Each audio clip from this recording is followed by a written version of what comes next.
네, 인사드렸습니다. 저 메가세대 교육의 남윤곤입니다. 저 오늘 설명드릴 내용은 이제 고등학교 3학년들 입장에서는 한 달 정도 앞으로 다가왔죠. 수시 모집 지원 전략을 어떻게 세워야 될 것인가 하나하나 좀 설명을 드릴 거고요. 혹시 영상을 보고 계신 분들 중에 고등학교 1학년이나 2학년 학부모님들도 일부 계실 텐데요. 어찌됐건 1학년, 2학년까지는 현행 입시랑 크게 달라질 게 없기 때문에 우리 아이는 이렇게 준비하면 되겠구나. 예습 삼아 들어보시면 우리 아이의 이제 로드맵을 짜시는데 조금이라도 도움이 되실 거라고 생각이 듭니다. 어찌됐건 저는 이제 고등학교 3학년 친구들이 가장 목전에 이제 와 있기 때문에 3학년 그리고 재수생들한테 어떻게 준비를 해야 될지를 하나하나 좀 설명을 드려보도록 하겠습니다. 첫 번째 이제 올해 입시에서 몇 가지 변화된 사항들이 있어요. 그거에 대해서 몇 가지 정리를 한번 해보도록 할게요. 첫 번째, 다 알고 계시다시피 올해 처음으로 약대를 1743명이라는 인원을 처음으로 이제 대학 신입생으로 다시 선발하게 되었습니다. 이 비율이 수시는 960명이고요. 정시는 783명이니까 약 수시가 55%쯤 선발한다라고 보시면 되겠죠. 이렇게 인원이 늘어나 있는데요. 우리가 여기서 이제 하나 보셔야 될 게 의대나 치대나 나머지 학과들 대학들은 이미 작년부터 선발을 했었는데 수시 모집에서 의대도 인원이 조금 줄었고요. 치대도 마찬가지고요. 한의대도 마찬가지고 수의대도 수시 인원은 줄었습니다. 이걸 상쇄시키는 게 약대가 되겠죠. 그러면 우리가 약대라는 약학과라는 이 선발 모집 단위보다 레벨이 높다라고 생각되는 의대나 일부 치대나 이런 대학들은 작년보다 수시 모집의 문이 좁아졌다라고 생각하시면 될 것 같고요. 약대가 굉장히 선발 인원이 많이 늘어났기 때문에 이거와 경쟁하는 한의대라든지 수의대라든지 또 일부 치대 같은 경우는 이 약대 선발 인원이 워낙 많이 늘어나 있기 때문에 작년보다 합격선이 높아질 가능성은 별로 없겠구나라는 걸 우리가 첫 번째 볼 수 있을 것 같습니다. 두 번째 또 이제 환경 변화가 뭘까라고 생각해 보면 작년에도 마찬가지지만 올해도 신설된 모집 단위들이 주요 대학들에서 일부 발생을 합니다. 제일 많이 선발한 학교가 경희대학교가 학과 이름을 바꾼 학과들도 있고요. 새롭게 생긴 학과들도 있는데 이렇게 학과들이 새로 생겼다. 이건 다시 얘기하면 작년에 합격선은 없었다라는 거고 우리가 그럼 올해 입장에서는 합격선을 예측하기는 조금 어렵다라고 얘기할 수도 있겠죠. 연대도 또 올해 인공지능학과라는 게 생겼습니다. 그래서 등등등등 이렇게 보면 수시 모집에서 약 250명 이상의 선발 인원이 작년보다 늘어났네? 라고 우리가 생각하시면 되고 문과에서도 2개 학과가 새로 생겼다라는 걸 참고적으로 알아두시면 좋을 것 같아요. 올해 이제 가장 큰 변화가 뭐냐라고 질문하면 앞서서 약대 말씀 잠깐 드렸지만 또 하나 큰 변화가 생긴 게 뭐냐면 여기 타이틀에 되어 있다시피 교과 전형의 선발 인원이 크게 늘어났습니다. 이게 해마다 늘어날 거거든요. 근데 이게 어디서 늘어나냐면 여기 지금 타이틀로 되어 있다시피 주요 15개 대학교에서 이 교과 전형이 굉장히 큰 폭으로 인원이 늘어났습니다. 그 이유는 작년까지 선발하지 않던 대학들이 올해부터 의무적으로 선발하게끔 되어 있거든요. 그래서 작년에는 3,400명을 조금 넘게 선발했던 인원이 올해는 무려 5,376명을 선발해서 1,900명 이상의 교과 전형이 새롭게 이제 인원이 늘어났습니다. 작년에 안 뽑았던 대학교 중에서 올해 대표적으로 뽑는 학교가 성균관대, 서강대 등등의 학교들이 되겠죠. 이런 학교들이 있다라는 거 이제 참고적으로 알아두시면 될 것 같고, 근데 여기에 이제 우리가 또 하나 알아둬야 되는 것 중에 하나는 교과 전형은 대부분 고등학교 3학년 친구들 위주로 원서를 쓰죠. 그러다 보니까 이들 대학교는 고등학교 3학년 친구들만 원서를 쓸 수 있는데 이 밑에 있는 대학들 같은 경우는 재수생들도 지원이 가능한 대학교입니다. 그럼 우리가 이걸 이제 나눠서 생각을 해보면 아무래도 물론 재수생들은 교과 전형에 많은 친구들이 원서를 쓰지 않지만 어찌됐건 고3만 인원 제한이 있으면 지원자의 풀이 줄어들 가능성이 굉장히 높겠죠. 그래서 이쪽이 상대적으로 경쟁대학교라고 우리가 비교를 만약에 한다라고 하면 밑에 있는 재수생들까지 지원이 가능한 대학에 비해서는 위에가 경쟁률이 조금 더 낮을 수 있겠구나 라고 생각하시면 되고, 재수생들 입장에서는 이들 대학교에 내가 쓸 수 있을까? 라는 걸 한 번쯤 우리가 생각해 보시면 좋을 것 같습니다. 어찌됐건 이렇게 나눠진다. 올해 또 하나 이제 변화가 뭐냐라고 질문하면 고3 친구들의 학생 숫자는 작년하고 인원 변화가 거의 없습니다. 거의 작년하고 고3 인원이 똑같은데 늘어난 게 뭐냐라고 질문하면 올해는 재수생들 숫자가 작년에 비해서 조금 늘 것으로 예상됩니다. 물론 9월 달에 이제 수능 원서 접수를 해봐야 되겠지만 실제로 6월 모의평가 기준으로는 늘었다라는 거고요. 9월 모의평가 원서 접수 기준으로 하면 엄청나게 많이 늘었거든요. 물론 9월 모의평가는 이제 백신을 맞을 수 있는 기회를 가진다라는 의미 때문에 50대가 9월달 모의평가를 응시하기도 하고 허수들이 꽤 많아서 이거 갖고 예측하기는 조금 어려울 것 같아요. 어찌됐건 6월달에도 조금 늘어났기 때문에 올해는 재수생이 작년보다 조금 늘어나는구나 라는 게 환경적 변화다. 그럼 올해는 오늘은 제가 수시 모집 위주로 설명을 드릴 거예요. 수시 모집에서 교과 종합은 앞서도 말씀드렸지만 고등학교 3학년 위주로 원서를 쓸 거기 때문에 고등학교 3학년 학생들의 숫자가 똑같기 때문에 만약에 모집 단위 인원도 거의 똑같으면 합격선이 그대로 유지가 될 텐데 제가 아까 뭐라고 말씀드렸죠? 약학과 모집 인원이 수시에서만 960명이 늘어난다라고 말씀드렸어요. 거기에 또 하나 뭘 말씀드렸냐면 교과 전형의 선발 인원이 주요 대학교에서 크게 늘어났다고 말씀드렸습니다. 이 두 개를 합치면 올해 교과 전형의 합격선은 꽤 많이 내려가겠구나 라는 걸 우리가 추론할 수 있는 상황이다 라고 이해하시면 될 것 같습니다. 우리가 그 다음 얘기를 한번 해보도록 하면 이건 6월 모의평가 기준인데요. 6월 모의평가 때 이제 올해부터 처음으로 수학에 같은 경우도 작년 같은 경우 국어는 문이과 구분 없이 아이들의 점수가 일렬로 매겨졌고요. 그리고 영어 같은 경우도 등급이기 때문에 그대로 매겨졌고 수학만 나눠서 별도로 채점하고 별도로 성적표가 나왔죠. 근데 이제 올해는 국어와 똑같이 수학도 하나의 점수 체계로 묶였습니다. 그러다 보니까 똑같은 원점수를 받더라도 선택 과목에 따라서 표준 점수나 백분위의 숫자가 달라지게 돼요. 그럼 이제 위의 점수 말고 맨 밑에 점수를 한번 보도록 할까요?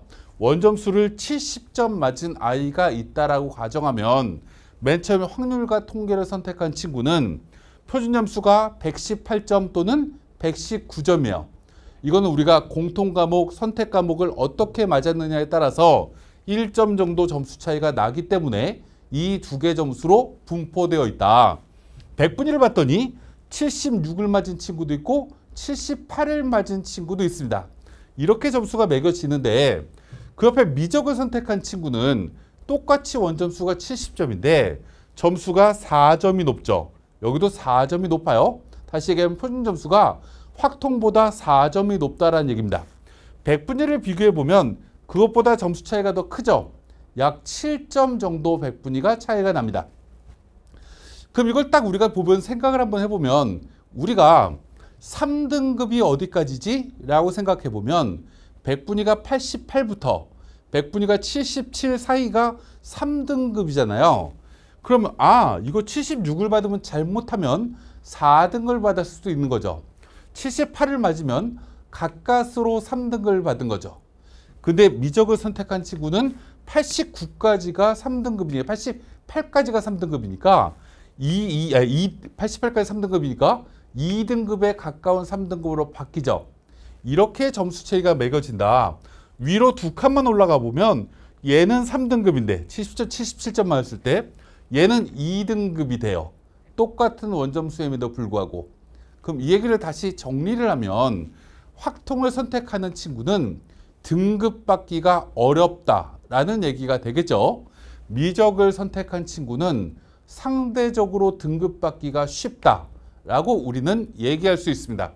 그럼 이게 어디에 영향을 끼치게 되는 거죠? 수능 최저 학력 기준에 영향을 끼치게 되고요. 정시로 대학을 가려고 하는 친구들 입장에서도 내 표준 점수가 상당히 중요하죠. 근데 이 점수는 높게 나오고 이 점수는 낮게 나와요. 그럼 다시 얘기하면 문과 친구들은 수능 모의고사를 못 봤다라는 심리적 상황이 놓여지게 되겠죠. 이 수학이라는 것 때문에.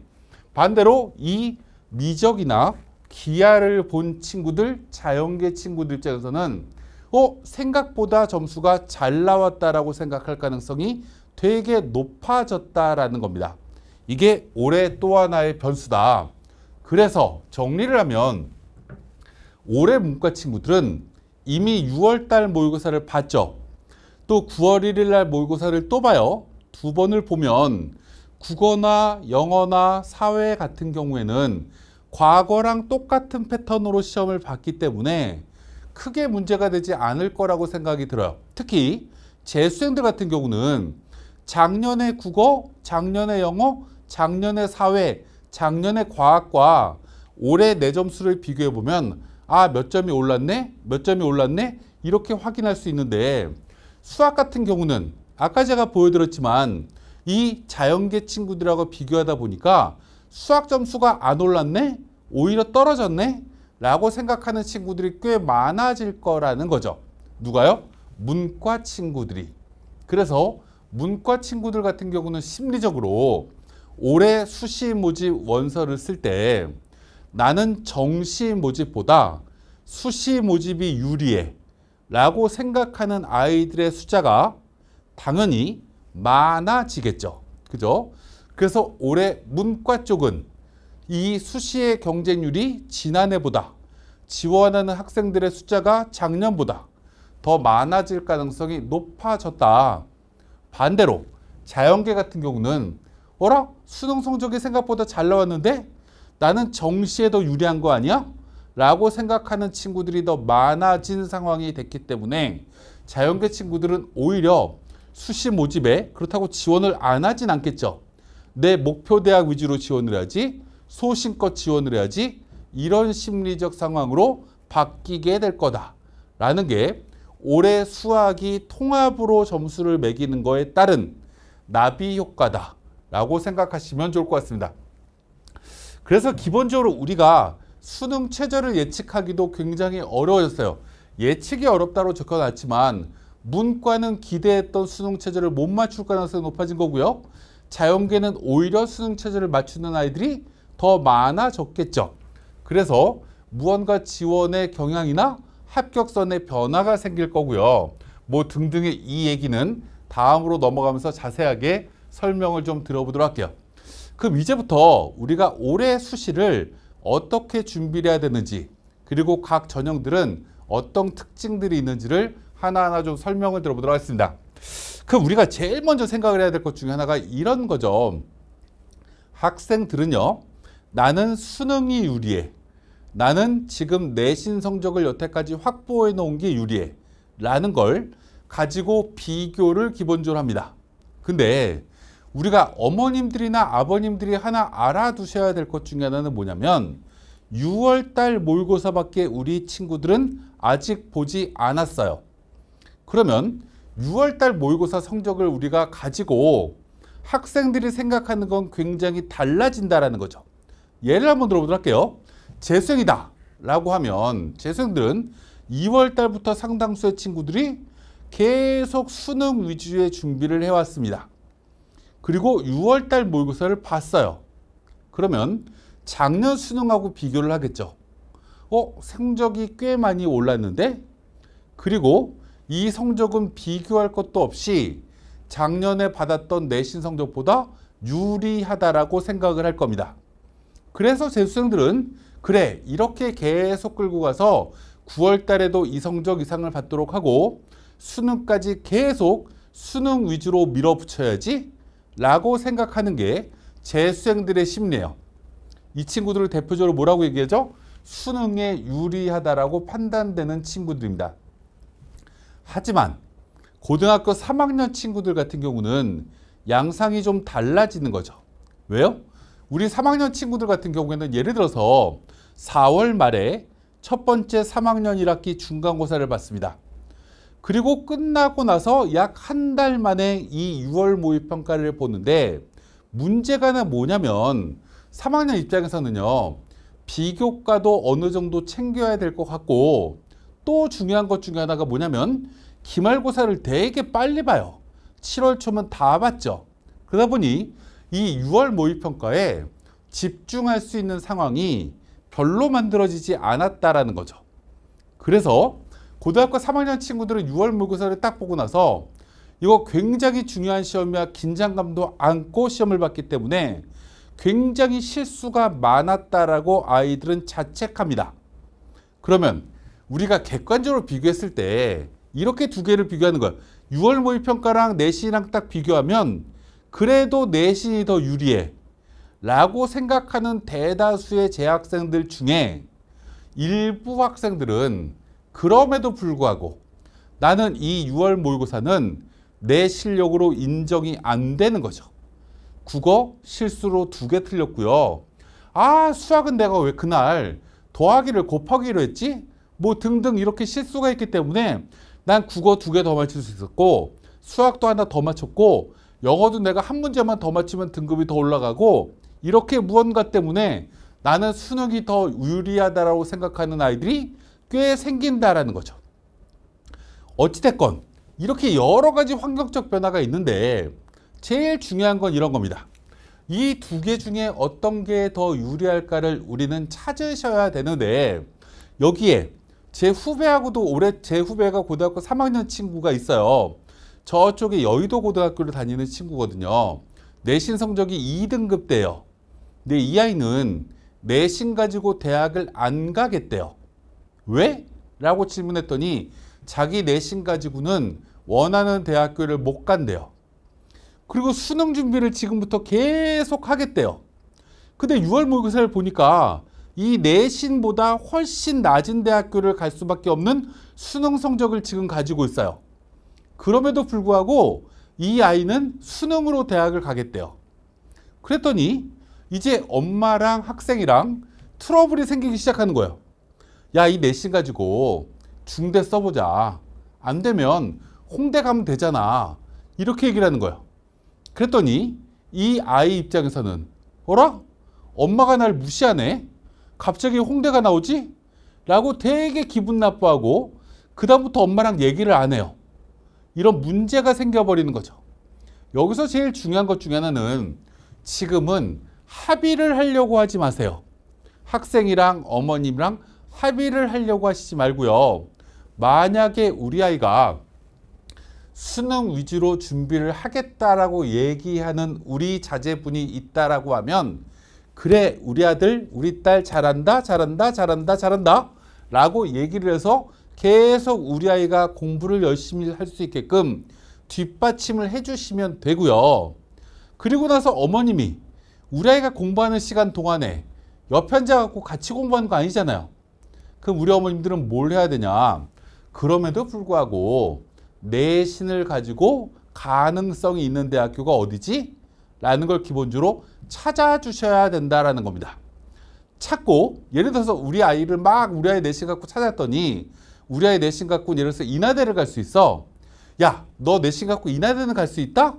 라고 아이한테 괜히 이 사실을 얘기하지 마세요. 그럼 또 싸울 가능성이 되게 높은 거죠. 그냥 이쯤 갈 수 있는 거구나 라고 확인하신 다음에 언제 우리 아이랑 다시 대화를 시도하시면 되냐면 9월 1일 날 우리 아이가 9월 달 모의평가를 보게 되죠. 그 결과가 나온 다음 9월 3일쯤에 우리 아이의 9월 모의평가 성적이 어디지? 그때 성적이 만약에 인하대보다 레벨이 떨어지는 학교가 나온다라고 하면 그때는 야, 조심스럽게 아이한테 우리 인하대 한 장 쓰는 게 어떨까? 뭐 이렇게 얘기를 하시는 건 굉장히 현명한 부모님의 방법이다. 그래서 이 전형은 찾아주셔야 되는데 올해 가장 큰 화두 중에 하나가 이 학생부 전형이 2개인데요. 2개로 이렇게 나눠져 있는데 선발 인원으로 따지면요. 전국 대학교는 얘가 더 많고요. 주요 대학교는 얘가 더 많아요. 근데 아까 제가 말씀드렸지만 주요 대학교가 올해부터 이것도 늘어났다라고 했죠. 그럼 두 개를 가지고 우리가 찾아봐야 되는데요. 첫 번째, 학생부 교과 전형은요. 지난해 입시 결과가 나와 있어요. 어디요? 홈페이지에.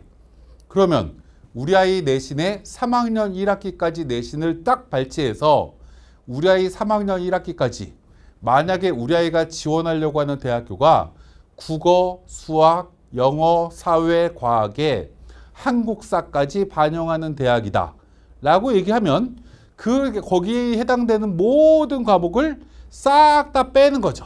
2등급, 3등급, 4등급, 1등급 막 이런 걸 다 빼가지고 다 뺐더니 그 과목이 10과목이야. 만약에 이러면 10과목의 숫자를 다 더했더니 30이라는 숫자가 나와. 그럼 10과목을 30으로 나누면 30을 10과목으로 나누면 평균 3등급이 나오는 거죠. 물론 이 과목의 단위수마다 가중치 주는 학교도 있고 복잡하긴 하지만 어쨌건 대체적으로 그렇다는 거예요. 그럼 3등급이면 어느 대학교 가지? 이렇게 찾아보시면 돼요. 이게 교과 전형인 겁니다. 거기에 또 하나 확인하시는 건 뭐냐면 수능 최저학력 기준이 그 대학에 있나? 라는 걸 확인해 보시면 돼요. 만약에 두 개 등급합 4가 있어요. 하나는 1등급, 하나 3등급 또는 두 개 2등급을 맞으면 되는 거구나. 우리 아이가 이걸 맞출 수 있을까? 확실하게 맞추네? 그럼 그 대학은 갈 수 있는 대학. 이렇게 확인하시면 되는데 아까 제가 뭐라고 말씀드렸냐면 작년에 15개 대학교가 3,400명 뽑았다가 1,900명이 늘어났다라는 얘기는 실제로 50% 이상의 정원이 늘어나 버린 거잖아요. 그럼 작년에 예를 들어서 어떤 대학교가 내신이 2.5등급이었어. 합격자 평균이. 우리 아이 3등급인데 에이씨 여기 못 가겠구나. 이렇게 해서 버려야 되는 게 아니라 맞아. 그때 내신으로 뽑는 이는 이만큼 늘어났다고 했지 2.5등급, 3등급까지 떨어질 수도 있겠네. 그 바운더리 안에서 무언가를 찾으시면 될 거고 어떤 대학교가 내신 합격자 평균이 2.9등급이야. 우리가 3등급인데 이러면 붙겠구나 라고 인지하시면 된다라는 거야. 이렇게 해서 교과를 찾으시면 된다. 종합은요. 대부분의 대학들이 입시 결과가 발표되어 있지 않아요. 입시 결과가 발표되어 있지 않은데 일단 종합 전형이 조금 더 유리한 친구가 누구냐라고 질문하면 교과 전형은요. 내신이 평균적으로 내신 성적을 산출하는 거고요. 종합 전형은 학년이 올라갈 때마다 성적이 올라가는 거예요. 1학년 때는 내신이 1등급이었는데 2학년 때는 내신이 2등급이야. 이러면 떨어지는 거죠. 그죠? 1학년 때는 내신이 3등급이었는데 2학년 때 2등급이야. 3학년 때 1.8등급이야. 이러면 올라가는 거죠. 이렇게 후자처럼 성적이 점점 올라가는 상승하는 그래프를 그리는 친구를 대학에서는 뭐라고 얘기를 하냐면 발전 가능성이 높은 친구다 라고 해서 종합전형에 굉장히 후한 점수를 줍니다. 그래서 이런 친구들이 지원하는 거고요. 두 번째, 여기 이제 지원 모집 단위 관련 교과 우수라고 되어 있는데 예를 들어서 내가 사학과를 지원해요. 교과 전형으로 지원할 때는 예를 들어서 한국사라든지 세계사라든지 동아시아사라든지 이렇게 사학과랑 관련된 과목 내신이 나빠도 나머지 과목의 내신이 좋으면 교과 전형 쓸 때 전혀 문제되지 않아요. 이건 평균 내신 갖고 뽑는 거니까. 근데 이 종합 전형은 관련 과목의 내신이 좋은 친구를 뽑는다. 수학과 지원하려고 하면요. 당연히 수학 성적이 좋아야 되는 거죠. 화학과 지원하려고 하면요. 그럼 수학과 화학 성적이 상대적으로 좋은 친구가 당연히 유리한 거다. 여기에 세부 능력 및 특기사항이 조금 더 구체적이고 예를 들어서 학생의 지적 호기심을 폭넓게 또는 깊이 있게 탐구했다라는 어떤 내용들이 구체적으로 기술되어 있으면 보다 유리할 수 있겠죠. 그래서 이걸 기본적으로 판단하셔야 된다. 마지막으로 이 학생부 종합전형은 대부분 수능 최저가 없어요. 예를 들면 의대나 치대들이나 이런 대학교들은 대부분 수능 최저가 있겠죠. 그리고 또 있는 학교가 고려대학교 일반전형 이런 건 있고요. 신촌에 있는 연대나 서강대학교나 저쪽에 아니, 서강대 없군요. 서강대 말고 연대나 이화여대나 홍익대나 이런 대학교는 수능 최저가 있어요. 이렇게 무언가 있는지 없는지를 파악해야 되는데 종합전형은 대부분 수능 최저가 없어요. 이걸 가지고 우리 아이가 어떤 쪽에 적합한지를 기본적으로 찾아보셔야 된다. 그래서 이제 본격적으로 교과 전형부터 하나하나 좀 설명을 들어보도록 하겠습니다. 올해 이제 수시를 원서를 쓸 친구들이 가장 주목해야 될 것 중에 이제 내용들이 크게 이 5가지 테마로 저희가 정리를 한번 해봤는데요. 첫 번째, 아까 제가 말씀드렸지만 교과 전형은 이렇게 대학별로 내신 성적이 학교 홈페이지에 나와 있어요. 여기는 그냥 저희가 보여드리는 걸로 어디부터 어디까지 이렇게 보여드린 거지만 실제 대학의 홈페이지 들어가면요. 경영학과는 몇 등급, 무역학과는 몇 등급, 화학공학과는 몇 등급, 전자공학과는 몇 등급 이렇게 학과별로 쭉 나열이 되어 있는 걸 저희가 이렇게 범위로 만들어 놓은 거예요. 그럼 여기서 우리가 첫 번째 팩트를 한번 우리가 찾아보도록 하죠. 고려대가 좋아요? 한양대가 좋아요? 이렇게 질문하면 사람마다 생각은 다르겠지만 우리나라는 아직까지 고려대가 더 좋다라고 생각하는 사람이 많아요. 왜냐하면 고려대의 트레이드마크 학생들이 입학하면 꽈잠바를 뒤에 호랑이가 그려져 있는 대학이 고려대죠. 한양대는요. 사자가 그려 있어요. 한국 사람은 거의 호랑이를 더 좋아하는 것 같아요. 그래서 보다 보니까 이 내신 성적도 고려대가 그럼 더 좋겠지? 라고 생각을 하실 수가 있는데 고려대는 1.39에서 2.55 자연계예요. 문과 이렇게 돼요. 비교를 해보면 어디가 더 좋죠? 라고 질문하면 한양대가 내신이 좋은 아이가 훨씬 더 많고 실제로 제일 인기 학과도 얘네보다 높죠. 제일 낮은 학과도 얘네보다 높아요. 어라? 이 전형으로만 보면 한양대가 더 좋은 대학이죠. 라고 우린 얘기할 수 있어요. 왜 그렇지? 라고 생각해 보면 그 오른쪽에 이유가 있어요. 고려대는 수능 최저라는 게 적용돼요. 한양대는 수능 최저가 없어요. 수능 최저가 적용된다라는 얘기는 내신이 아무리 좋아도 이 조건을 만족시키지 못하면 불합격이 되는 거죠. 그러다 보니까 실제로 이 수능 최저 때문에 내신 좋은 아이들이 떨궈져 나가는 거예요. 그래서 여기가 내신이 더 낮은 친구들이 붙더라. 여기가 내신이 더 좋은 친구들이 붙더라. 범위도 얘가 더 커요. 비인기학과의 합격선이 고대가 훨씬 더 낮다라는 거죠. 아, 그럼 우리가 대학의 레벨이 비슷하지만 약간 차이가 있는 대학교를 비교했을 때도 수능 최저가 이런 영향을 끼치는구나. 그 다음 또 한번 보도록 할게요. 홍익대는 참고조로 보시면 될 것 같고요. 그 밑에 숭실대랑 광운대랑 비교해도 마찬가지입니다. 숭실대가 좋아요? 광운대가 좋아요? 라고 질문하면 둘 다 지하철이 가까운 학교고요. 뭐 숭실대는 우리나라 대학에서 몇 안 되는 WS 대학교예요. 그럼 S가 2개 있으니까 더 좋아요 라고 얘기할 수도 있죠. 근데 제일 내신이 좋은 학과가 2등급대 초반이에요. 광운대는 1등급대 중반이에요. 광운대가 더 좋죠.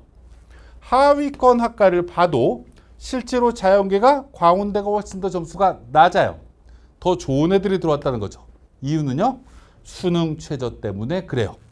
이 수능 최저를 못 맞추는 애들이 있을까요?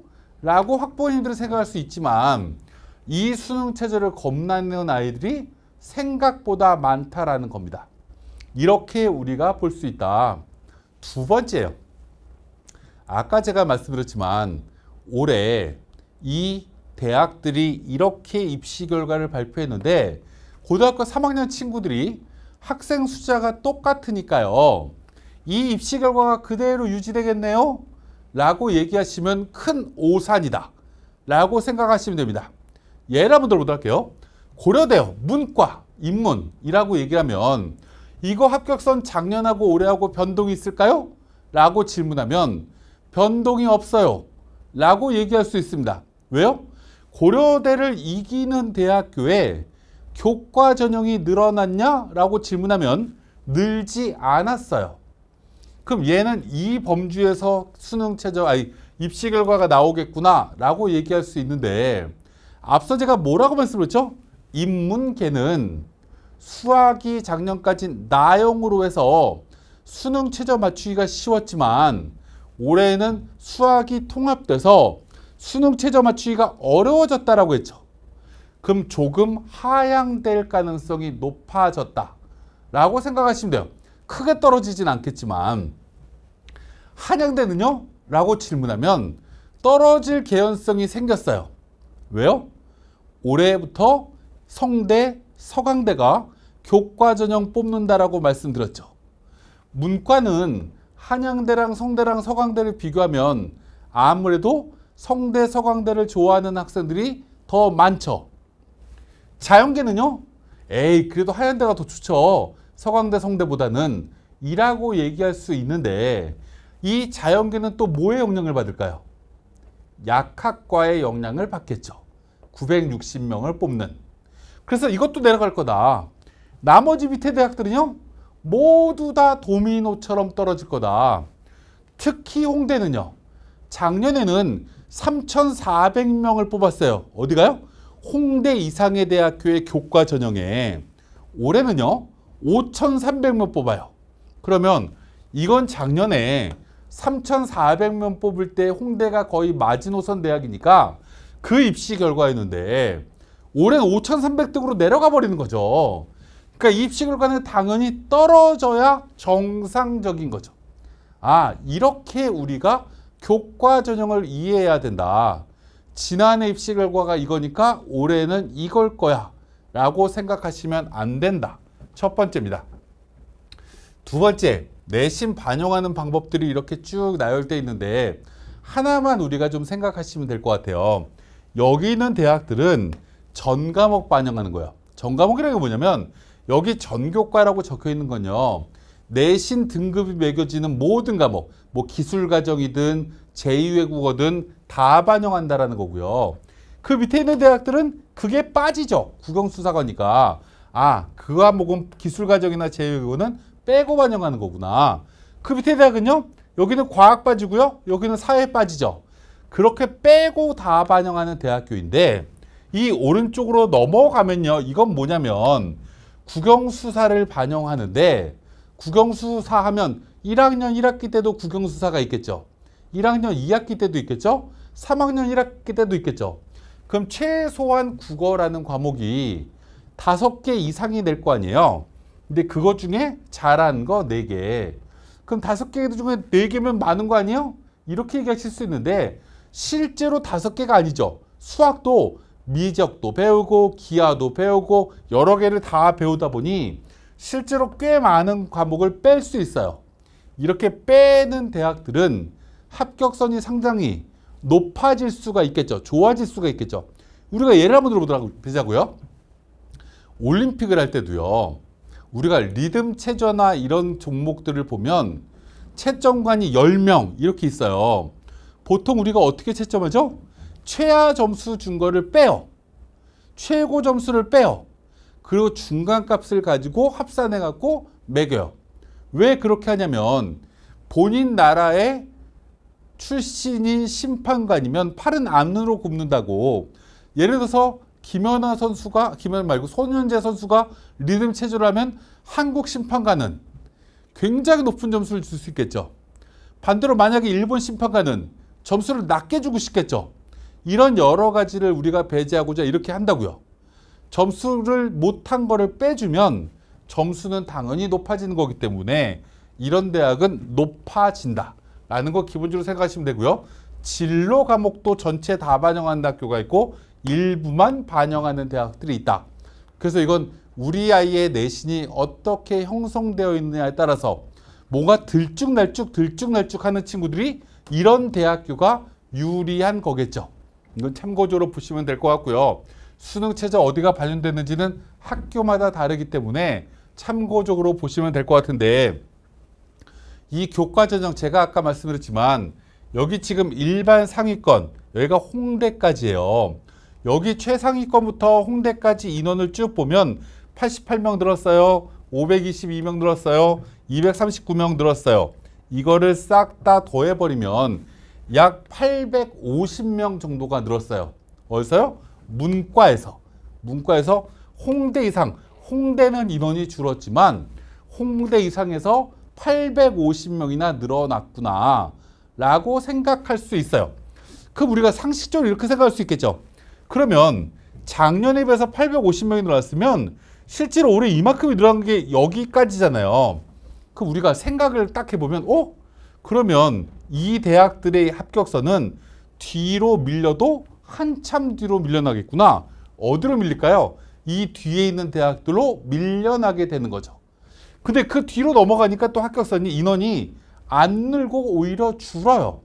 그래서 올해 교과전형의 입시 결과는 위에서 큰 폭으로 내려갈 거다. 여기는 인원이 줄었으니까 그럼 여기 합격선이 올라갈까요? 그렇지 않은 거죠. 홍대까지 이미 이만큼 늘어났으니까 116명이 줄었다는 얘기는 위에는 850명 늘었는데 그 다음 116명 줄었으니까 여기까지는 700명 늘어난 거죠. 그래서 조금 더 떨어질 거예요. 여기도 떨어질 건데 홍대보다는 덜 떨어지겠네. 이렇게 생각하시는 게 합당하겠죠. 자연계도 한번 보도록 할게요. 자연계도 싹 다 늘었는데 또 하나 우리가 염두에 두셔야 될 것 중에 하나가 여기 중간에 보면 의학학 계열이라고 되어 있어요.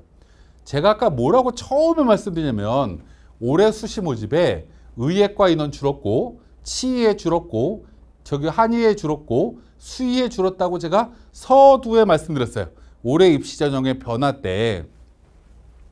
근데 교과 전형은 597명이 늘었어요. 여기에 약학과를 빼버리면 110명이 는 거죠. 어디서요? 의대, 치대, 한의대, 수대, 수의에서 110명이 늘었어요. 어라? 그러면 나머지 종합이나 논술은 엄청 많이 준 거죠. 의대, 치대, 수의애들도. 근데 교과는 이렇게 늘었다. 그러면 이 영향이 어디에 미칠 거냐? 얘네도 미치겠죠. 그죠? 의대도 늘었고 치대도 늘었으니까. 약대 중에서도 연고대를 이기는 약대들이 있죠. 뭐 경희대 약대라든지 중앙대 약대라든지 이화여대, 성대 등등의 약대들이. 그럼 이것도 합격선이 여기도 모집 단위가 늘어났는데 또 약학과 늘어났으니까 내려가겠죠. 의대 치대도 늘어났으니까 여기도 대박 많이 내려가겠죠. 아, 이렇게 많이 늘어났구나. 그 다음에 여기까지 역시 홍대까지 엄청나게 많이 늘어났다. 그럼 자연계 홍대는요 문과에 비해서 훨씬 더 많이 내려갈 거다. 왜요? 문과 쪽에 없는 이게 있기 때문에 라는 걸 우리는 참고적으로 알아두시면 좋을 것 같습니다. 그래서 이걸 기본적으로 우리가 생각하면 좋을 것 같고요. 이제 그 다음에 우리가 또 하나 얘기를 한번 해보도록 할게요. 약학과라는 게 있어요. 약학과라는 게 있는데 우리가 약학과가 올해 처음 뽑다 보니 합격선을 예측하기가 어려워요. 그래서 제가 예측하는 방법을 간단하게 좀 설명을 한번 들어보도록 할게요. 우리가 의예과가 이렇게 쭉 나열이 되어 있어요. 이렇게 나열이 되어 있는데 사람들이 고민을 하는 시점이 조금 이제 생기기 시작할 거예요. 의대가 다 좋다라고 얘기하시는 분들도 있지만 서울권이나 수도권에 계신 분들 중에 제가 질문을 아는 분들한테 꽤 이런 질문을 굉장히 많이 했어요. 어떤 질문이냐면 고신대 의대 가실래요? 아니면 중앙대 약대 가실래요? 이러면 아버님이랑 어머님이 글쎄요? 그렇게까지는 고민 안 해봤는데요? 라고 얘기를 해요. 저쪽에 계명대 약대 가실래요? 아니, 계명대 의대 가실래요? 영남대 의대 가실래요? 이렇게 얘기하고 물어봐도 되게 헷갈려 하세요. 아, 그러면 실제로 요쯤의 의대에서 수도권의 서울의 메이저 약대들의 합격선이 형성될 가능성이 높겠구나 라는 걸 우리는 추론할 수 있어요. 그래서 우리가 이제 생각을 해보면 아, 가천대 의대는 1.1이에요. 그럼 사람들한테 질문합니다. 가천대 의대 갈래요? 아니면 서울대 약대 갈래요? 이러면 그래도 가천대 의대요 라고 얘기해요. 그럼 이 합격선은 영향을 받을까요? 안 받아요. 그럼 올해도 1.1일까요? 아니요. 이거보다 더 좋아질 수도 있어요. 왜요? 라고 질문하면 수능 최저 맞추기가 쉬워졌잖아요. 수학 때문에. 그러면 고대도 마찬가지고 인제대도 마찬가지고 충남대도 마찬가지일 것 같은데 요 레벨까지는 합격선이 내려갈 여지보다는 상승할 가능성이 더 높아지지 않을까? 라고 우리는 추정할 수 있어요. 반면 계명대라든지 그리고 조선대라든지 이런 쪽은 서울의 메이저 약대들과 경쟁할 만한 대학들인 거죠. 그래서 조금 영향받지 않을까?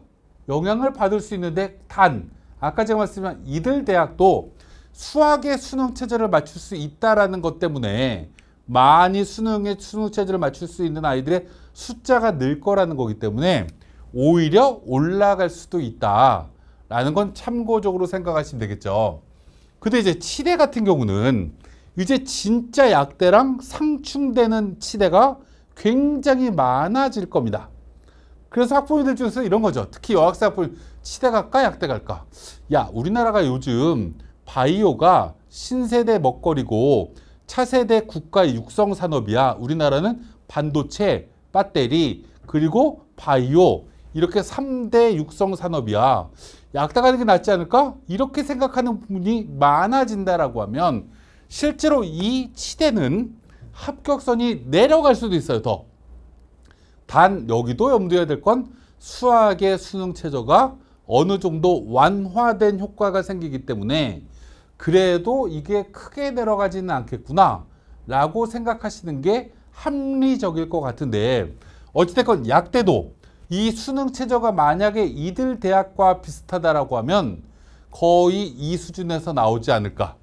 한의대도 마찬가지. 근데 보니까 한의대가 합격선이 되게 높죠.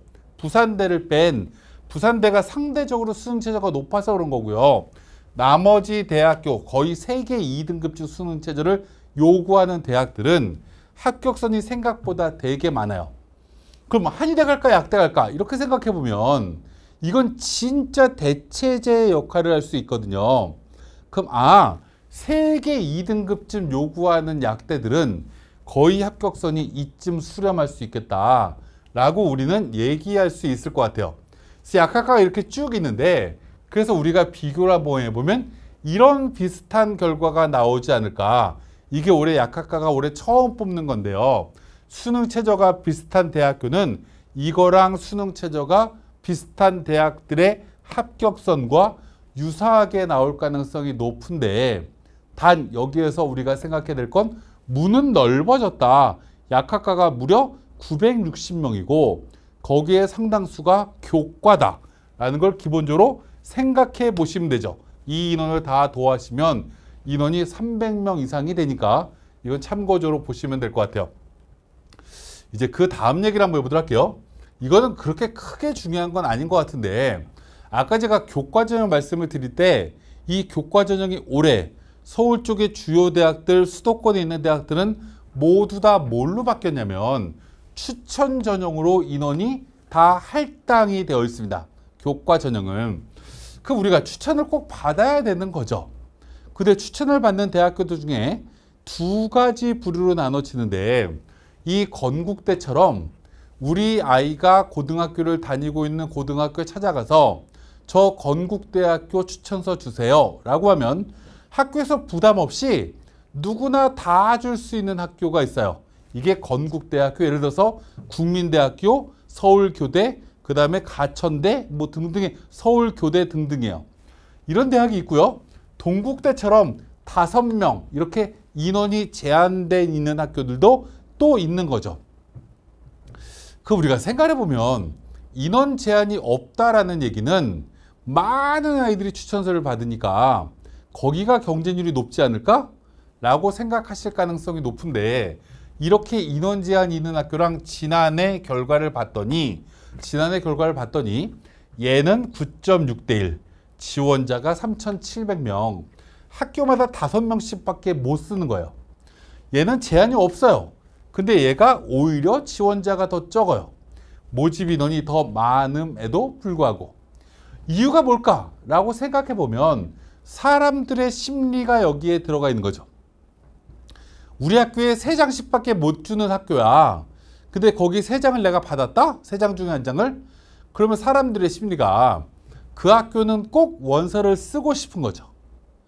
근데 이런 학교처럼 여기는 누구나 다 줘. 이러면 여기는 나중에 경쟁률 되게 높을 것 같은데 여기는 일단 보류. 이렇게 무언가 심리가 바뀐다라는 거예요. 그래서 오히려 이렇게 제한이 없는 경우가 경쟁률이 더 낮은 경우가 곳곳에서 발생할 수 있다. 그래서 학생들 입장에서, 학부모들 입장에서 제한이 없는 학교는 이 추천서를 일단 모두 다 확보하시려고 노력하실 필요가 있다. 모두 다라고 했더니 뭐 그 학교를 어떻게 다 아냐 얘기하시는 분이 있는데, 우리 아이가 정시에 절대로 저 대학은 정시에도 충분히 갈 수 있어 라고 생각하는 대학교를 싹 빼고 그 위에 있는 대학교를 말씀드리는 거예요. 그 위에 있는 대학교를 싹 다 받아가지고 나중에 이 카드를 써먹을 거냐 안 써먹을 거냐는 9월 14일 날까지 수시 원서 접수가 진행이 되죠. 그때 보면서 경쟁률이 의외로 낮은데? 이러면 써먹으시면 되고요. 경쟁률이 너무 높은데? 이러면 버리시면 되는 거죠. 그래서 그렇게 참고적으로 활용하시면 되겠다. 그 다음에 이제 여기서 하나만 보여드릴 건 뭐냐면, 고대가 작년에 6.3대 1이었대요. 문이과 다 더하면. 근데 작년에 면접이 있었는데 면접을 안 온 애들이 20%였대요. 수능 전 면접이었거든요. 그럼 6.3대 1에서 20%가 빠졌으니까 실제 경쟁률이 5대 1쯤 된 거죠. 5대 1이었는데 수능 최저를 충족하는 애들이 60%가 안 됐대요. 그래서 실제 경쟁률은 2.8대 1이래요. 뭐가요? 수능 최저를 맞춰야지만 합격할 수 있는 기회가 만들어진다고 했죠. 그래서 그걸 적용했더니 2.8대 1이었대요. 근데 맨 마지막에 이건 뭐냐?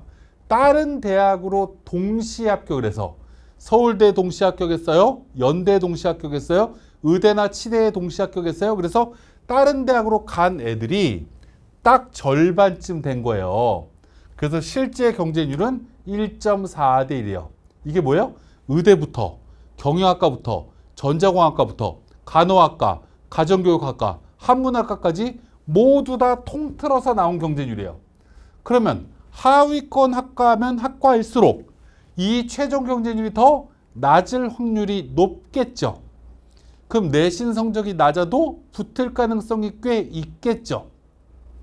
그래서 만약에 우리 아이가 수능 최저를 고대쯤을 맞출 수 있는데 우리 학교에서 고대 받으려고 하는 아이들이 그렇게 많지 않아. 대다수 아이들이 수능 최저를 못 맞춰서 이러면 받는 게 의미 있다라는 걸 말씀드리고 싶은 겁니다. 이렇게 우리가 이 교과 전형은 추가 합격자도 굉장히 많이 일어나는구나. 고대 같은 경우도 다른 대학으로 별로 안 빠져나갈 것 같은데도 한 바퀴가 도는구나 라는 걸 어머님들이 알아두시면 좋을 것 같습니다. 그래서 있다 없다를 기본적으로 보실 때는 수능 최저 있는 게 일반적으로 합격선이 낮다라는 건 참고적으로 보여드리기 위해서 이 내용을 그냥 문과, 이과 집어넣은 거고요. 특히 작년에 인하대 같은 경우는 4등급이 합격자 평균이었어요. 수학교육과. 화학과도 3.15등급. 이렇게 내려가는 학과들이 곳곳에서 발생한다. 특히 인하대는 전과도 되게 잘 되는 학교죠. 이건 참고적으로 보시면 될 것 같고요. 아주대는 수능 최저가 작년에 없었어요. 물론 올해 똑같이 2개 등급합 4예요. 작년에 이렇게 높았어요. 얘네보다 상대적으로 높았죠. 올해 2개 사로 적용이 되면 이것도 꽤 많이 내려가겠죠. 아주대 올해 이 추천 제한 없어요. 그러니까 이것도 참고적으로 한번 보시면 좋을 것 같습니다. 그 다음에 우리가 또 이제 마지막으로, 이건 오늘 별로 중요한 건 아닌 것 같고 나중에 원서 쓸 때 한번 고민해야 되는 건데, 우리가 기본적으로 하나를 이제 예를 몇 가지 들어보려고 해요. 이게 세종대라는 대학이요. 어떤 분들은 여기라도 갔으면 정말 좋겠다라고 하는 학부모님들이 계실 거고, 어떤 분들은 여기는 생각도 안 해봤어라는 부모님도 계실 텐데, 이쯤 되는 대학교를 우리가 생각해 보면 이쯤 되는 대학교가 보통 2등급 때 초반 애들이 들어가는 대학이거든요. 근데 이게 원서 접수 첫날부터 5대1, 4대1, 1대1, 1대1 이렇게 나와요. 그리고 원서 접수 전날 6대1, 1.7대1 이렇게 계속 차이가 유지가 돼요. 원소수 마감날이에요. 9대1, 2대1. 차이가 더 벌어져요. 마감날 보니까 차이가 8대1 가까이 나죠. 이거 굉장히 중요한 메시지를 여기 담고 있는데 이쯤 되는 중상위권 대학들부터는 학생들이 눈치 작전이라는 걸 잘 안 해요. 그래서 첫날부터 경쟁률이 높은 게 끝까지 경쟁률이 높아요. 이 첫날부터 경쟁률이 높은 게 끝까지 높죠. 첫날 경쟁률이 낮았던 게 계속 낮아요. 눈치 작전을 안 하는구나. 아, 이쯤 되는 대학들 같은 경우는 경쟁률 낮은 데를 원서업수 마지막 날 오전쯤 되면 어느 정도 윤곽이 나와요. 반면에 실제로 이제 한양대 자연계열쯤 되면 갑자기 퉁퉁 튀는 학과들이 생겨요. 8대1한 게 10.4대1이에요. 별로 안 올라가죠. 도시공학과 2.5대1이 9.25대1이에요. 산업공학과 3.6대1이 9.6대1이에요. 여기 2.4대1이 4.8대1, 3.67이 4.67대1, 막 경쟁률이 이렇게 돼요. 그럼 이걸 이렇게 쭉 이제 스캔을 쭉 하다 보면 경쟁률이 어디로 튈지가 굉장히 애매해진다라는 거죠. 근데 보편적으로 보면 요 넷이 최종 경쟁률을 보여줬을 때 경쟁률이 낮았던 학과가 경쟁률이 확 튀죠. 근데 여기는 안 튀는데요. 이거 학과를 봤더니 원자력공학과. 우리나라가 원전이라는 걸 점점 지양하다 보니까 별로 인기가 없어서 안 올라간 것뿐이다. 나머지 학과들은 이미 경쟁률이 나오니까 별로 안 올라가고 이런 학과들이 퉁퉁 튄다. 상위권 레벨로 올라가면 막판에 경쟁률이 낮은 학과가 막판에 폭발하는 경우가 생긴다. 라는 걸 기본적으로 우리가 알아두시면 될 것 같고요. 그거에 따라서 입시 결과가 경쟁률이 높은 학과들이 실제로 합격선도 높더라. 근데 이게 언제 경쟁률이 높아야 되냐면 전날, 전전날부터 높은 학과는 실제로 합격선이 높아요. 근데 바로 직전까지, 전날까지 경쟁률이 낮은 학과들이 합격선이 낮은 게 일반적이라는 거죠. 그래서 우리가 원서를 쓸 때는 요 전날 경쟁률을 꼭 보시면서 이 교과 전형은 원서를 쓰신다라고 하면 조금 더 합격의 가능성을 높일 수 있다. 라는 걸 기본적으로 생각하시면 될 것 같고요. 마지막으로 이제 또 하나 말씀드릴 것 중에 하나가 뭐냐면 이쪽에 있는 건 교과 전형이고요. 이쪽에 있는 전형은 종합 전형이에요. 그 우리가 생각해 보자고요. 아까 제가 말씀드렸지만 교과 전형 작년까지는요. 성균관대, 서강대가 교과 전형 없었다라고 말씀드렸어요. 그럼 위에 고대 뭐 이런 등등의 대학밖에 없는데 교과 전형은 이 충원율이라는 게 다른 대학으로 빠져나간 인원을 다시 채웠다라는 거예요. 그 만약에 교육학과가 10명 뽑는다라고 하면 500%를 채웠다라는 얘기는 50명이 다른 데로 빠져나갔다는 얘기죠. 그럼 만약에 10명 뽑을 때 60명이 지원했으면 이 학과는 모두 다 붙었다라는 겁니다. 이게 충원율이 생각보다 이렇게 높아요. 반대로 종합전형은요. 종합전형은 성대 종합전형은 되게 많이 뽑았어요. 작년에. 서강대도 제일 많이 뽑는 게 종합전형이에요.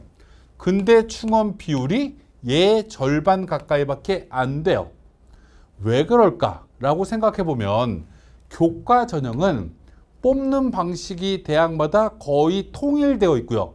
똑같은 방법으로 뽑고요. 종합전형은 대학마다 원하는 인재상이 조금씩 다르다 보니 얘가 충원율이 더 적은 거예요. 그래서 우리가 올해 이 교과 전형의 모집 인원이 늘어나게 되면 충원율도 당연히 더 늘어나게 되겠죠. 그래서 올해 교과를 조금 더 주목해서 보셔야 된다. 그래서 제가 교과 전형을 굉장히 자세하게 설명을 드린 거고요. 그래서 우리가 원서를 쓸 때 어머님들이 지금 대학을 고르실 때 교과 전형을 고르셔야 돼요. 제일 먼저. 교과 전형을 고른다는 얘기는 우리 아이 내신 성적으로 확실하게 붙을 수 있는 대학교를 하나 고르는 거죠. 근데 이 대학을 고르는데 이 대학교가 수능보다 더 우리 아이가 수능으로 갈 수 있는 대학보다 조금 더 나은 대학교야 라고 생각하시면 당연히 거기는 쓸 거라고 생각하셔야 돼요. 그래서 하나 100%짜리 하나를 써요. 그럼 그 위에 대학교, 예를 들어서 이 밑에 대학교를 예를 들어서 서울 쪽에 한성대라고 가정하자고요. 한성대를 하나 딱 썼어요. 그 다음에 그럼 또 하나를 쓸 수 있는 대학이 어딜까? 막 찾다 보니까 그 위에 광운대쯤 쓰면 붙지 않을까? 떨어질 수도 있지만 요쯤은 기대할 수 있을 것 같아. 광운대 하나 써요. 숭실대쯤은 수능시에 맞출 수 있을 것 같은데 숭실대를 또 하나 써요. 야, 빵꾸를 한번 찾아보자. 그래서 그 위에 국민대건, 홍대건 여기까지 야, 열심히 세계 등급한 8을 우리 맞춰보자. 해서 홍대까지 하나 이렇게 써. 무언가 이렇게 카드를 만들어 나가는 거죠. 카드를 만들어 나가서 교과전으로 쓸 카드를 쭉 정리를 해놓고 그 위에 종합전형을 하나하나 얹고 그 위에 논술전형을 하나하나 얹어서 지금은요. 우리 아이가 지금 쓴다라고 하면 쓸 수 있는 대학의 숫자를 한 10여 개 이상을 만들어 놓으실 필요가 있어요. 왜요? 우리 아이가 9월 모의평가 때 어떤 성적이 나올지 모르니까 일단은 장바구니에 대학을 10여 개를 만들어 놓은 다음에 9월 모의평가를 딱 끝나고 나서 이 대학은 버려도 되겠다. 이 대학은 꼭 집어넣어야 되겠구나. 이런 걸 기본적으로 하나하나 세우시면 된다라는 게 첫 번째입니다. 이제 두 번째로 넘어가도록 할게요. 종합전형이에요. 종합전형의 가장 중요한 테마는 이렇게 네 가지인 것 같아요. 네 가지인데 첫 번째 우리가 첫 번째 생각할 건 모집 인원이 주요 대학교가 줄어도 너무 많이 줄었다라는 얘기입니다. 작년에 19,000명에서 15,000명이 줄었다는 얘기 20% 가까이가 줄었어요. 모집 인원이. 학생 숫자는 그대로인데 이만큼 줄었으면 합격하기가 더 어려워졌다라고 우리가 얘기할 수 있죠. 단 종합전형을 왜 줄였을까? 라고 생각해보면 올해부터 이제 처음부터 엄격한 블라인드로 선발하는 학생부 종합이잖아요. 우리 아이가 나온 고등학교를 대학이 알아차리기가 정말 어려운 입시로 올해 바뀌었어요. 그러니까 대학 입장에서는 그렇게 바뀌면 뽑는데 별로 이득이 없다라고 생각돼서 인원을 확 줄인 거죠. 주요 대학교는.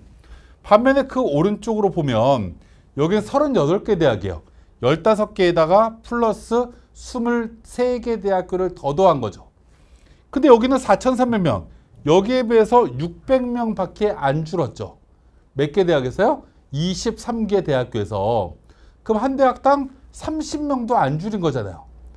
그러면 이 학생부 종합전형이 줄어든 건 어디서 줄었을까요? 라고 질문하면 교과전형이 크게 늘어난 홍대 이상의 대학교에서 크게 줄었고 그 나머지 대학들은 크게 변동이 없다라고 생각하시면 돼요.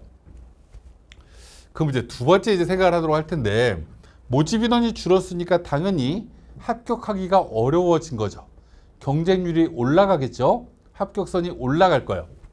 반대로 떨어질 것 중에 하나는 뭐냐면 올해 고등학교 3학년 친구들은 2학년 때 이미 코로나가 시작이 돼서 비교과 만들기 어려운 상황이었고 이게 올해까지 연결되고 있어요. 그리고 또 수능이 확대되고 교과가 확대되다 보니 학생부 종합전형에 관심이 굉장히 줄어들고 있는 것 같아요. 그래서 그걸로 보면 합격선이나 경쟁률이 떨어질 수도 있어요. 이쪽으로 무게중심이 많이 옮겨갈지 이쪽으로 무게중심이 많이 옮겨갈지는 뚜껑을 열어봐야 될 것 같긴 한데 아무래도 이쪽에 조금 더 무게중심이 많이 실리지 않을까. 왜 그럴까요? 교과 전형을 추천 전형으로 바꿨잖아요. 아까 제가 말씀드렸지만 내가 성균관대 추천서 받았어요. 그래서 서강대 추천서 받았어요. 고려대 추천서 받았어요. 이렇게 받으면 꼭 써야 되겠다고 생각할 거 아니에요. 그러면 작년까지는 이 대학이 교과 전형의 추천서가 거의 없었거든요. 성대 이런 학교 같은 경우는. 근데 올해 받아갖고 쓰는 거니까 종합일수로 쓸 수 있는 카드가 줄었잖아요. 그리고 또 아까 말씀드렸지만 상위권 고등학교에서는 이 학생부 종합전형의 이득이 별로 없어진 거죠.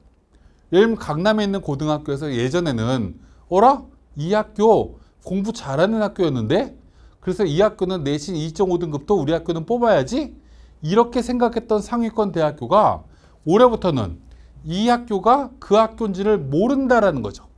그래서 그 특정 학교에서는 올해 학생부 종합전형에서 합격을 기대하기가 상대적으로 어려워져서 수능 쪽으로 상당히 많이 옮겨간 상황이에요.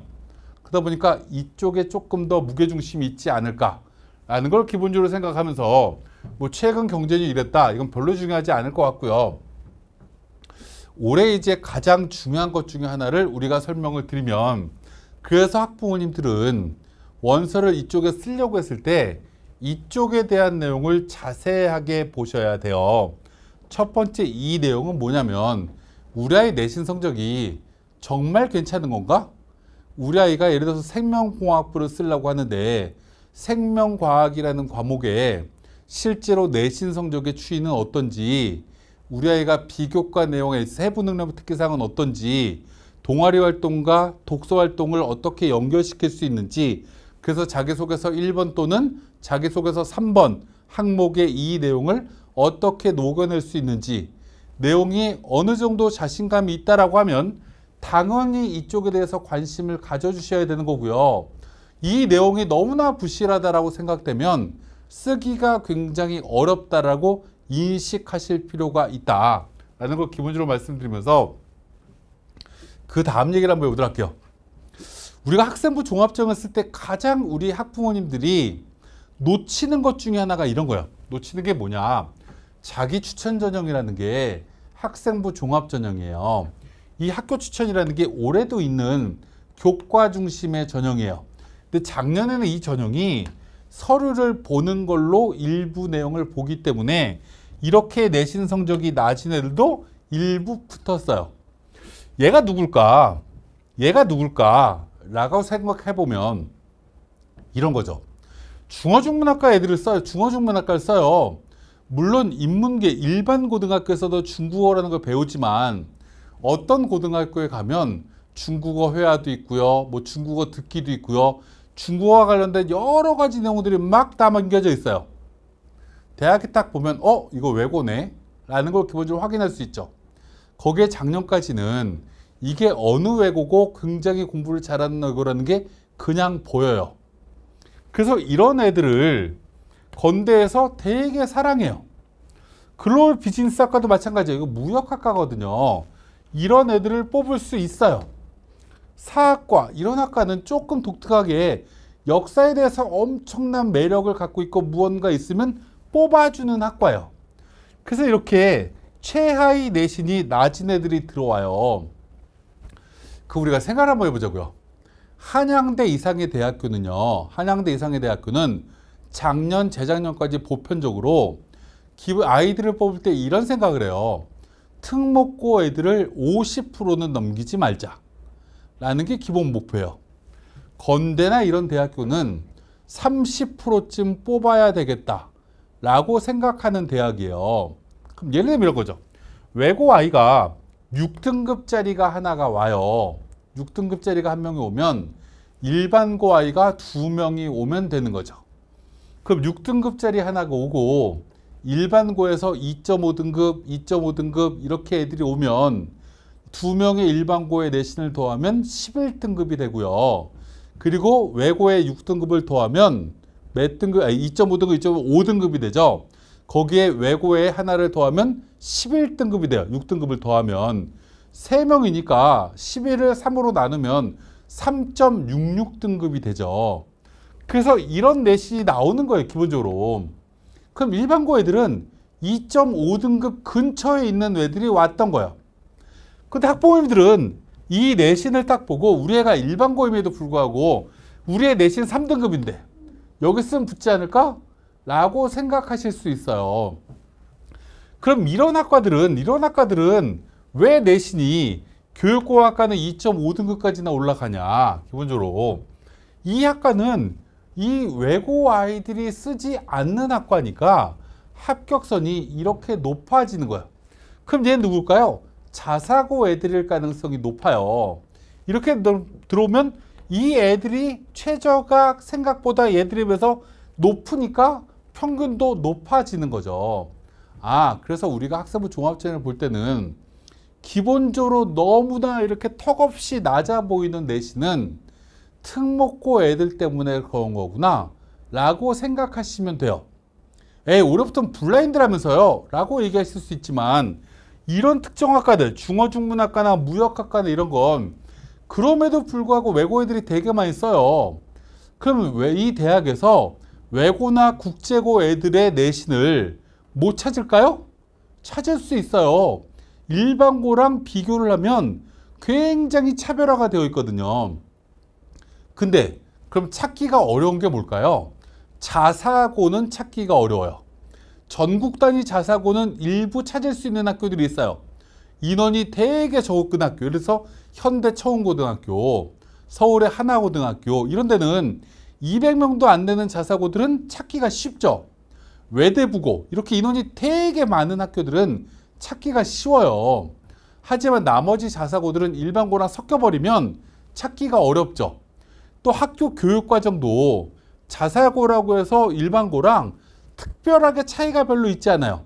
과학중점학교나 자사고나 내용이 자연계가 거의 비슷하기 때문에 찾기가 어려워요. 그럼 우리가 이제 이 문과 친구들이 원서를 쓸 때는 이런 걸 염두에 두셔야 되겠죠. 외고나 이런 아이들이 오는 학과들은 자칫 좀 위험할 수 있겠구나. 이 애들과 같이 뽑으니까 이런 내신이 약간 거품이 끼어 있는 거구나. 이렇게 생각하시면 되고, 나머지 학과들의 내신을 보면 요 근처쯤 되면 붙겠구나 라고 기본적으로 확인하시면 된다는 거예요. 자연계도 마찬가지예요. 아까 제가 말씀드렸지만 자사고 찾기 어렵다고 말씀드렸어요. 그럼 찾기 쉬운 학교는 뭘까요? 과학고밖에 이제 안 남았어요. 근데 과학고는 워낙 인원이 적죠. 하다 보니까 실제로 이제 일반고, 자사고는 별로 메리트가 별로 없어졌다. 그래서 합격선이 이 최저가 낮아질 거다. 물론 이렇게 평균이 낮은 건 작년에 자사고 애들 때문이다. 과학고 애들 때문이다. 라는 건 참고적으로 알아두시면 좋을 것 같습니다. 그 다음에 우리가 또 하나 이제 알아둬야 되는 것 중에 하나가 뭐냐면 이런 거예요.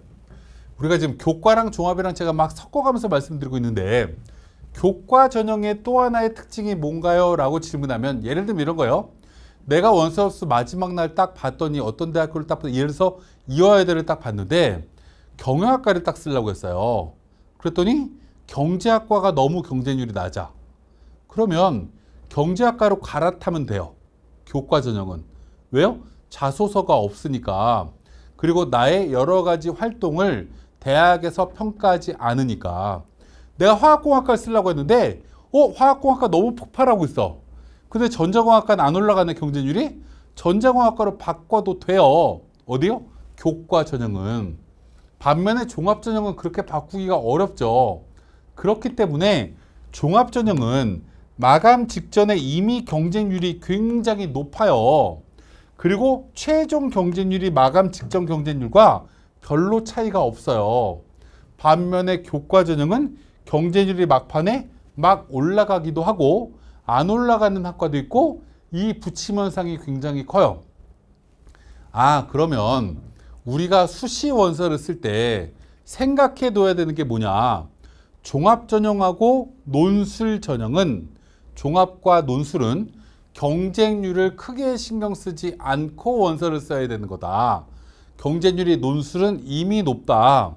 종합 전형은 전공 적합성을 연계시키면서 써야 되기 때문에 기본적으로 옮길 수 있는 폭이 좁죠.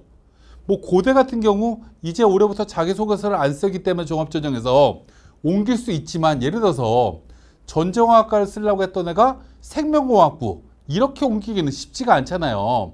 생명공학부를 쓰려고 했던 애가 식품과학부, 생명과학부, 과학과 이런 데로 옮기는 건 가능하겠지만 옮기는 범위가 한정되어 있기 때문에 그건 확인하셔야 되지만, 나머지 내용들은 어느 정도 종합은 옮기는데 한계가 있다.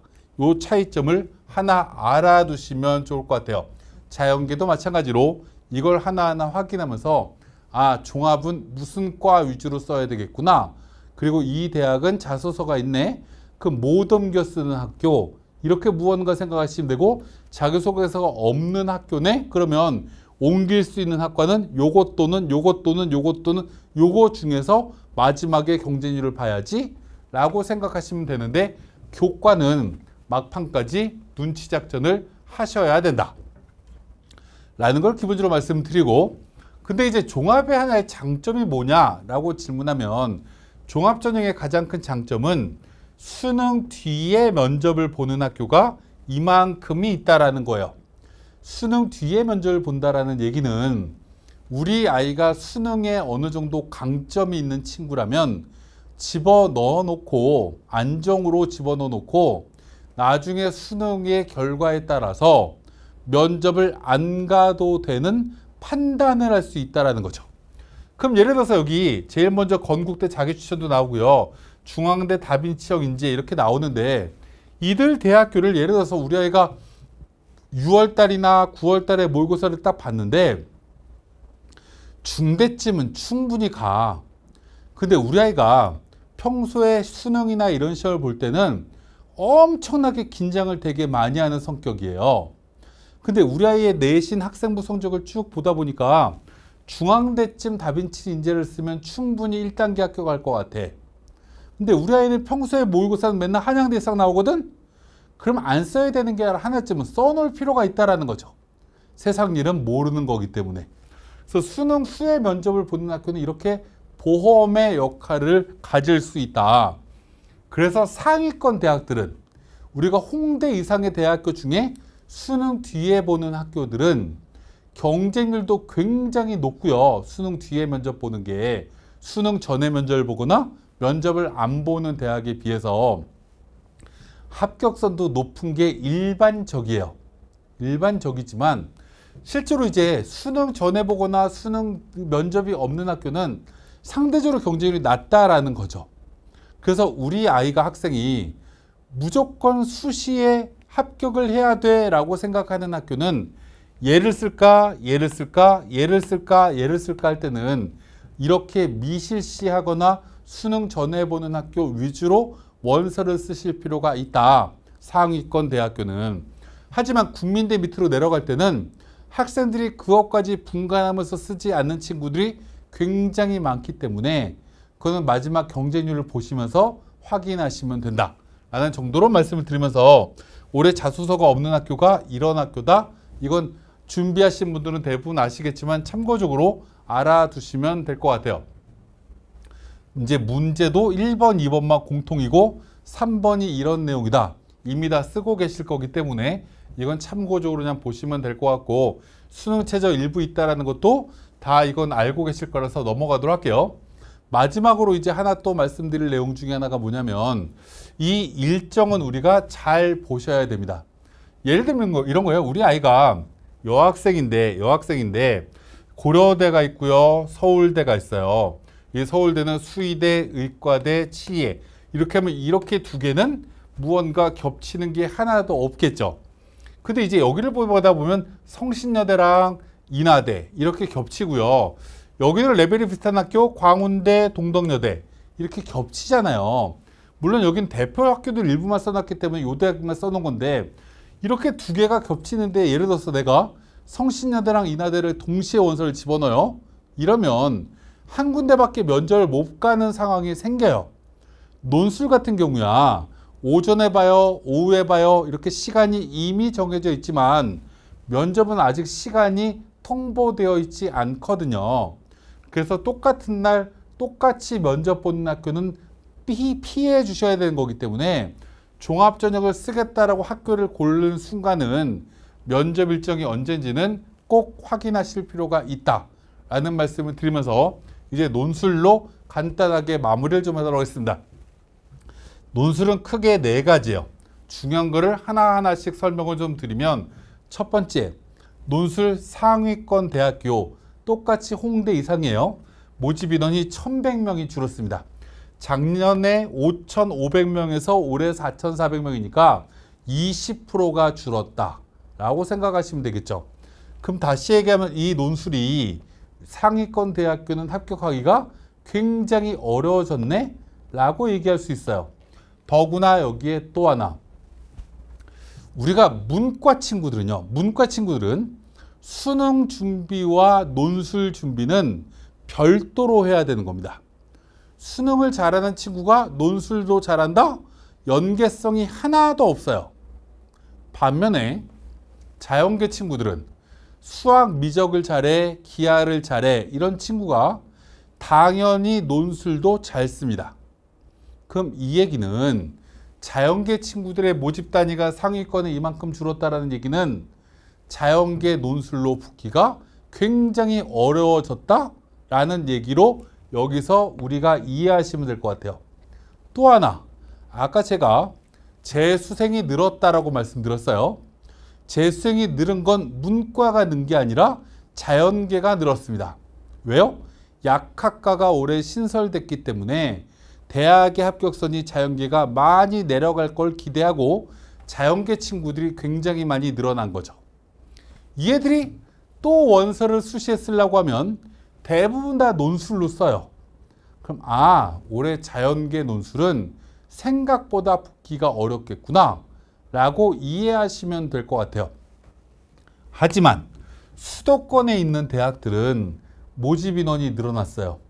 왜 늘어났을까? 보면 가천대가 올해 처음으로 논술을 뽑아요. 그리고 수원대가 올해 처음으로 논술을 뽑아요. 두 개 대학교 인원을 더하면 약 1,400명이죠. 그 인원 때문에 그것보다는 적게 늘어났지만 실제로 모집 인원이 는 것처럼 보입니다.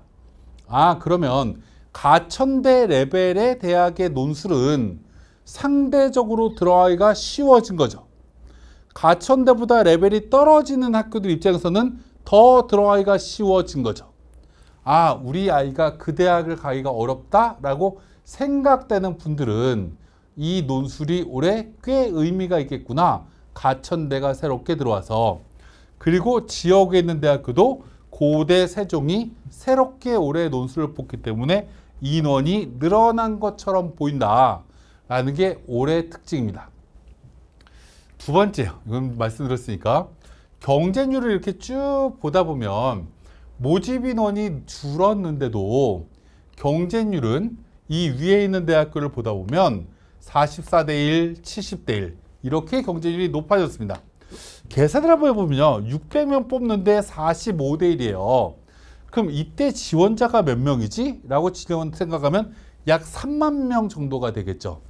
384명 뽑는데 70대 1이에요. 라고 질문하면 이것도 2만 7천 명쯤 지원한 거예요. 우리가 모집 인원이 이렇게 많이 줄었는데 실제로 이제 지원자는 크게 줄지 않아서 경쟁률이 대폭 올라갔어요. 논술이라는 게 서울 쪽의 주요 대학들은 모집 인원이 줄어도 준비하는 아이들이 인원이 꽤 많구나 라고 생각하실 수 있는데 레벨이 조금 떨어지게 되면 그 아이들의 숫자는 오히려 줄어들어요. 그래서 요즘 논술의 트렌드는 상위권 애들은 논술을 준비하는데 그 밑에 있는 친구들은 논술을 잘 준비하지 않는 경향이 있다라는 걸로 기본적으로 생각하시면 좋을 것 같은데 올해 논술 인원이 늘어난 대학교가 모조리 다 수도권이거나 중위권 대학교에서 논술이 싸그리 다 늘어났어요. 그래서 이 줄어든 대학교에 상위권 대학교가 다수 포진되어 있기 때문에 상위권은 논술로 들어가기가 진짜 어려졌다? 얘기가 맞을 수 있는데 요 위에 있는 대학들은 논술로 굉장히 붙기가 쉬워졌다라는 걸 우리는 알 수 있다라는 겁니다. 기본적으로. 그래서 논술은 올해부터는 이 중간쯤 있는 친구들이 전략적으로 준비한다라고 하면 좋은 결과를 얻을 수 있다라는 걸 우리가 기본적으로 생각하시면 될 것 같아요. 거기에 또 하나 논술도 수능 최저가 있는 학교들이 상당수 많죠. 논술도 수능 최저를 맞추는 아이들의 비율이 생각보다 굉장히 적습니다. 굉장히 적어서 70대 1이었던 경쟁률이 28대 1로 떨어지고요. 여기 지금 85대 1이었던 게 22.5대 1로 수능 최저를 적용시키면 이렇게 많이 떨어지기 때문에 우리가 수능 최저를 만족시킬 수 있는 친구라고 하면 수능 최저가 없는 대학교보다는 수능 체제를 적용하는 대학교로 원서를 써야 합격 가능성이 높아진다. 이 경희대도 자세하게 이제 나눠놨죠. 문과는 수능 체제를 충족시키는 아이들이 40%밖에 안 되더라. 자연계는 43%더라. 올해는 어떻게 될 거냐라고 질문하면 문과는 더 줄어들 가능성이 높죠. 수학 때문에. 자연계는 소폭 늘어갈 가능성이 높겠죠. 왜요? 수학 때문에. 이건 참고적으로 생각을 하시면 되는데, 이제 마지막으로 이제 중위권 친구들이 논술을 열심히 준비해야 된다고 말씀을 드렸는데, 이 오른쪽이 한국기술교육대라는 대학이 있어요. 이게 천안에 있는 대학이고, 제가 이제 입학자문위원을 하고 있는 대학이기도 한데, 이 대학이 문과 쪽에 경영학과를 뺀 나머지는 모두 다 이과 쪽 자연계 모집단이거든요. 자연계 모집단인데 우리나라에서 취업률이 가장 높은 대학이기도 하고요. 실제로 기업체에서 되게 좋아하는 대학이기도 하니까 나중에 관심 있는 친구들은 한번 보시면 되는데, 경쟁률을 딱 보다 보면요. 2019학년도 이때는 수험생 되게 많았을 때거든요. 수험생 되게 많았을 때인데 경쟁률이 4대 1이었어요. 문과가. 이과는 5대 1에 불과했어요. 근데 이게 실제로 경쟁률이 최근에는 5대 1, 8대 1까지 올라갔어요. 물론 모집 인원이 살짝 준 것도 있지만 지원자가 는 것도 있죠. 그 왜 지원자가 늘었을까라고 생각해 보면 이 대학 논술로 붙기가 생각보다 어렵지 않다라는 걸 인식하고 나서부터 늘어나기 시작한 거죠. 이거 올해 처음 뽑는다고 아까 말씀드렸어요. 이 오른쪽에 있는 건 적성이에요. 올해 처음으로 논술을 뽑는데 이런 비슷한 패턴이 보여질 수가 있다. 올해가 가장 붙기가 쉬운 해가 될 거다. 그래서 우리가 이쪽 대학교의 논술 문제에 대해서 조금 더 관심을 가진다라고 하면 내가 만약에 수능으로 저 대학을 못 가는 친구들한테는 꽤 의미 있는 전형이 될 거라는 걸 저는 확신합니다. 그 대학을 이렇게 나눠보면 이건 수능 전에 보는 학교, 수능 뒤에 보는 학교 이렇게 이제 나눠져 있어요. 이제 전에 보는 학교가 5개밖에 없죠. 신촌에 있는 학교가 2개, 그리고 나머지 3개가 곳곳에 이렇게 뽑고 있는데 대부분은 수능 뒤에요. 그러니까 논술이라는 건 물론 수능 끝나고 나서 그 주 바로 토요일날, 일요일날 보는 학교들은 논술 준비하기가 어렵겠죠. 하지만 상당수 대학교가 열흘 뒤에 논술을 보거든요. 그래서 열흘 뒤가 되면 여러분들이 잘 생각해 보면 수능 시험이 끝나고 나서 그 다음날부터는 여러분들이 딱히 할 일이 별로 없어요. 그럼 열흘이라는 시간 동안 논술을 준비한다라고 하면 가능성을 찾을 수도 있는 거기 때문에 내가 어떤 대학교의 논술 문제를 보고 이 논술 문제의 유형은 수능 끝나고 열흘 동안 준비를 해보면 가능성이 있겠다라고 생각하시는 분들은 이 논술에 대해서도 잘 챙겨보신다라고 하면 좋은 결과가 있을 거라고 생각이 듭니다. 약 90분 조금 안 되게 설명을 드렸는데 잘 이해하시길 진심으로 바라고요. 올해 2022학년도에 좋은 결과를 얻으시길 진심으로 바라면서 오늘은 이 정도로 인사를 드리도록 하겠습니다. 감사합니다.